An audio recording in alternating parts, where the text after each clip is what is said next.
मेरे बुजुर्ग 1947 से पहले के पैदा हुए थे। उनकी पैदाइश 1947 से पहले की थी। वो जिन लोगों की बातें किया करते थे वो 1947 से कहीं बहुत पहले के थे। वो जिन पंजाबियों की बात किया करते थे वो भी कभी होते ही थे। ऐसा पंजाब भी कभी होता ही था।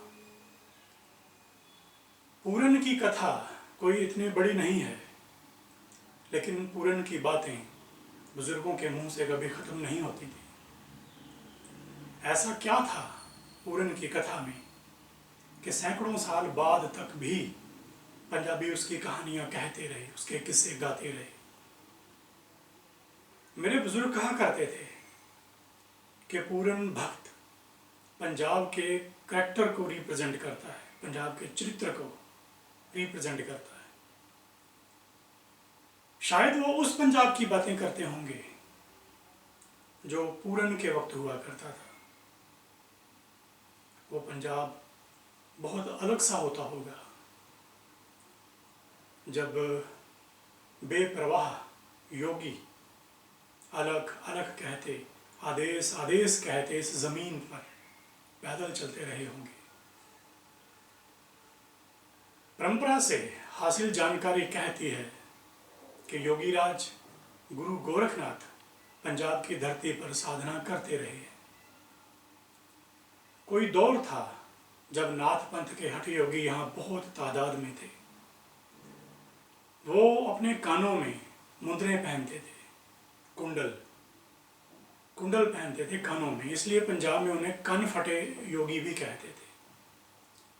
गांव गांव शहर शहर घूमते उन महान तपस्वियों का जीवन ही ऐसा था कि आम लोगों के मन में उनके लिए बहुत आदर सत्कार और श्रद्धा बन गई।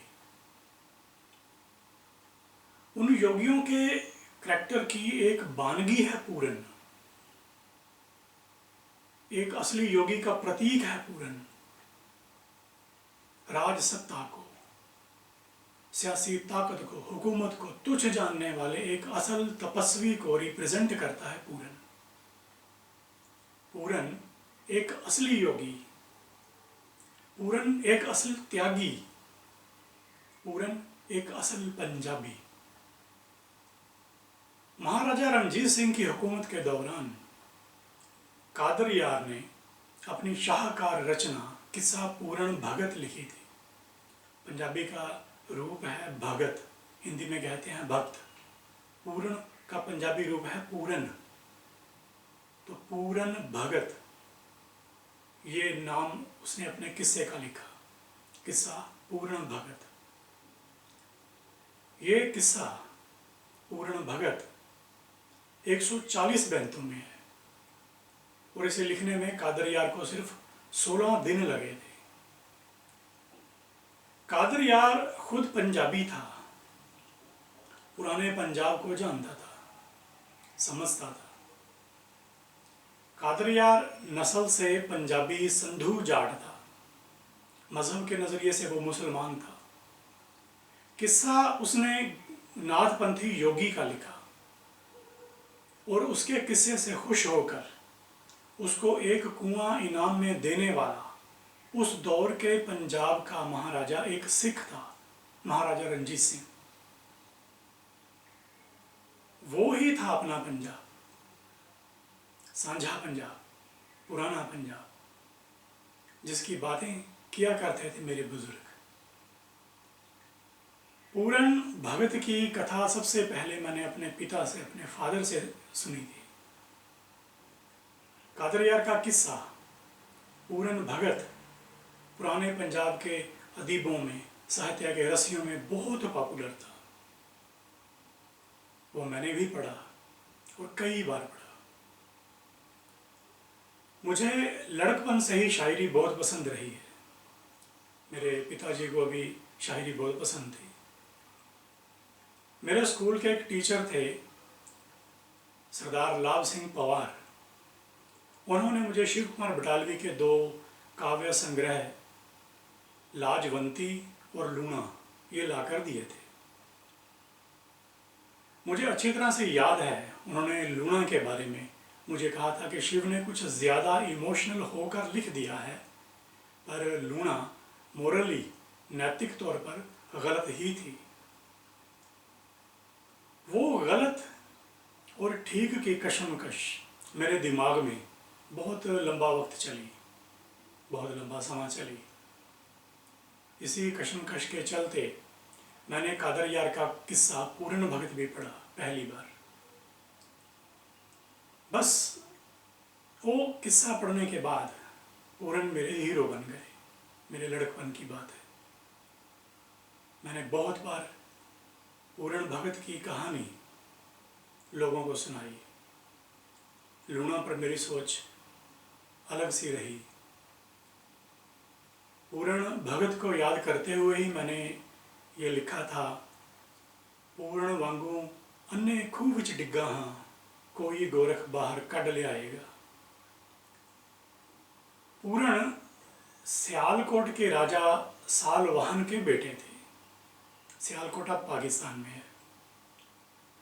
इनको इनके पैदा होते ही ज्योतिषियों के कहने पर, एस्ट्रोलॉजर्स के कहने पर 12 साल के लिए तहखाने में डाल दिया गया था, भोरे में, जो अंडरग्राउंड कमरा होता है, ज़मीन दोज कमरा होता है, उसको तहखाना बोलते हैं। 12 साल बाद जब पूरण को तहखाने से बाहर निकाला गया, तो उसके बाद उनकी सौतेली माँ लूना ने उन पर ज़बरदस्ती करने की कोशिश का झूठा इल्ज़ाम लगा दिया। गुस्से में आए उसके पिता राजा सालवाहन ने उनको यानी पूरन को एक अंधे कुएं में फेंकवा दिया। कथा कहती है कि पूरन जी उस कुएं में 12 साल तक पड़े रहे। 12 साल बाद उधर से जा रहे गुरु गोरखनाथ जी ने पता लगने पर उनको उस कुएं में से बाहर निकलवाया। इसके बाद पूरन जी ने योग पंथ की दीक्षा ले ली, योगी बन गए और उनको बाबा सहजनाथ का नाम दिया गया, सहजनाथ। ऐसा भी सुनने में आता है कि गोरखनाथ जी ने पूरन को कुछ दिनों के अंदर अंदर ही उस अंधे कुएं से बाहर निकाल लिया था। फिर उसके बाद पूरन को दीक्षा दी और दीक्षा देने के बाद 12 साल पूरन से तपस्या करवाई। दीक्षा लेने के बाद पूरन ने 12 साल तपस्या की, ऐसा भी सुनने में आता है। एक बार गुरु की आज्ञा से पूरन भगत यानी बाबा सहजनाथ अपना पुराना नगर सियालकोट देखने के लिए चल पड़े, जहाँ वो पैदा हुए थे, जहाँ का हुक्मरान उनका अपना पिता था। वो बहुत सालों बाद उस नगर में वापस जा रहे थे। उनकी आवाज़, उनकी चाल, उनका चेहरा, ये सब कुछ बदल चुका था, इसलिए कोई भी उन्हें अब पहचान नहीं पाता था। जब पूरन छोटे थे, राजकुमार थे, तो सियालकोट में उनका एक बाग हुआ करता था, बाग। जब पूरन भगत जी बाबा सहजनाथ बनकर कई साल बाद लौटे, तो उन्होंने देखा कि वो बाग बिल्कुल सूखा पड़ा है। दंत कथा कहती है कि बाबा सहजनाथ जी ने उस सूखे पड़े बाग में पानी के छींटे दिए, तो वो बाग फिर से हरा भरा हो गया। इसको करामात मानकर लोग वहाँ बाबा सहजनाथ जी के दर्शन के लिए आने लगे। उनके दर्शन के लिए आने वालों में उनके पिता भी थे, जो वहाँ के राजा थे, राजा सालवान, और सालवान के साथ लूना भी थी, सालवान की दूसरी बीवी, जिसने झूठा इल्ज़ाम लगाया था पूरन पर। वो वहाँ आए औलाद की इच्छा के लिए, ताकि बाबा सहजनाथ उनको आशीर्वाद दें कि उनके यहाँ औलाद हो। तब तक लूना को कोई औलाद नहीं हुई थी, इतने सालों बाद भी। पूरन भगत जो अब बाबा सहजनाथ हो चुके थे, उन्होंने आशीर्वाद दिया और तब लूना और सालवान को बेटा हुआ, ऐसी कथा है। पूरन भगत की अपनी माता, सगी माता इच्छरम, पुत्र वियोग में रो रो कर अंधी हो चुकी थी। जब उसको पता चला कि कोई करामाती योगी सियालकोट में आया है, तो वो भी अपनी आंखों की रोशनी वापस हासिल करने के लिए वो इच्छा लेकर उसी तरफ चल पड़ी जहाँ पूरन जी अपना धुना रमाए बैठे थे। कवि कादर यार ने इस सीन का, इस दृश्य का वर्णन बहुत खूबसूरत पंजाबी में किया है। वो लिखते हैं, नून नज़र कीती पूरन परत डिठा, माता आमदी है किसे हाल मंदे, अड्डी खोड़ियां नाल बेहोश होई, उन्हों नज़र ना आमदे खार कंडे, पूरन वेख के सह ना सके आई, रोए उठिया होए हैरान बंदे, कादर यार मियाँ अगों उठ पूरन, देखा किस तरह मौम दे दर्द बंडे। ये पंजाबी में है। हिंदी में इसका कुछ अर्थ ऐसे है कि पूरन ने मुड़कर देखा, उसकी माँ बहुत बुरी हालत में चली आ रही थी। उसको अपनी कोई सुधि नहीं थी, अपनी कोई होश नहीं थी, और अंधी होने की वजह से उसको पता नहीं चलता था कि कहाँ कांटे हैं। उन्होंने ये देखकर बर्दाश्त ना कर सका, सहन ना कर सका और रो पड़ा। वहां मौजूद आदमी इस योगी को रोते देखकर हैरान रह गए। कादर यार कहता है कि पूर्ण उठा और अपनी मां का दुख बांटने लगा। पूर्ण की आवाज सुनी तो उसकी अंधी मां को ऐसे लगा कि यह तो मेरे बेटे की आवाज है। कादर यार ने लिखा, लाम लई आवाज पछाण माता, सच आख बेटा कित्थों आया है। आवाज सुनी, माता ने आवाज पहचान ली तो वो कहती है, बेटा तुम सच सच कहो, तुम कहाँ से आए हो, केड़ा मुल्क तेरा, कहंदा पुत्र है तू, केड़ी माए करना वाली जाया है। तुम्हारा मुल्क कौन सा है, किस देश से आए हो, तुम किसके बेटे हो, वो माँ कौन है जिसने तुम्हें पैदा किया है। अखी दिसे तो सूरतों लब लवा, बोली वलों ता पुत्र परताया है, कादर यार आखे दस भेत मैनू, जा मैं भुली जा रब मिलाया है। मेरी आंखें होती, अगर मैं देख सकती तो मैं तुम्हारी शक्ल देखकर, तुम्हारा चेहरा देख के पहचान लेती कि तुम मेरे बेटे हो। और तुम्हारी बोली से, यानी तुम्हारी आवाज़ से, तुम्हारे बोलों से तो लगता है कि तुम मेरे बेटे हो। तुम मुझे भेद बताओ, ये रहस्य बताओ कि तुम कौन हो, या मुझे कोई गलतफहमी हुई है, या रब ने, भगवान ने मुझे मेरे बेटे से मिला दिया है। ये कादर यार ने किस्सा पूर्ण भगत में लिखा है। पूर्ण भक्त की जिंदगी से जुड़ी एक कहानी रानी सुंदरा की भी है। भिक्षा मांगने के लिए पूर्ण एक बार जब रानी सुंदरा के महल के दरवाजे पर गए तो सुंदरा इस योगी के रूप पर मोहित हो गई। वो पूर्ण को उसके गुरु से मांग कर ले लेती है, पर पूर्ण भगत सुंदरा के प्रेम बंधन में नहीं पड़ते। सुंदरा खलनायिका तो बिल्कुल नहीं है, और किस्से का नायक पूर्ण है।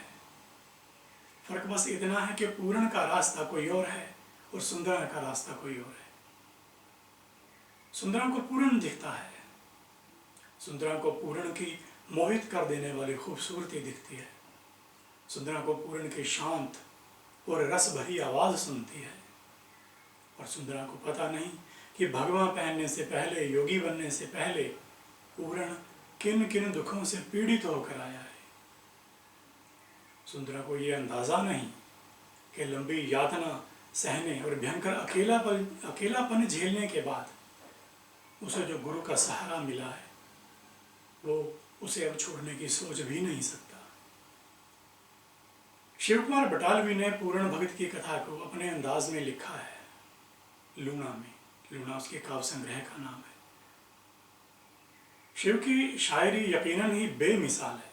लूणा में उसने पूर्ण भगत को केंद्रीय पात्र बनाने की जगह लूणा को सेंट्रल फिगर बनाया है, केंद्रीय पात्र।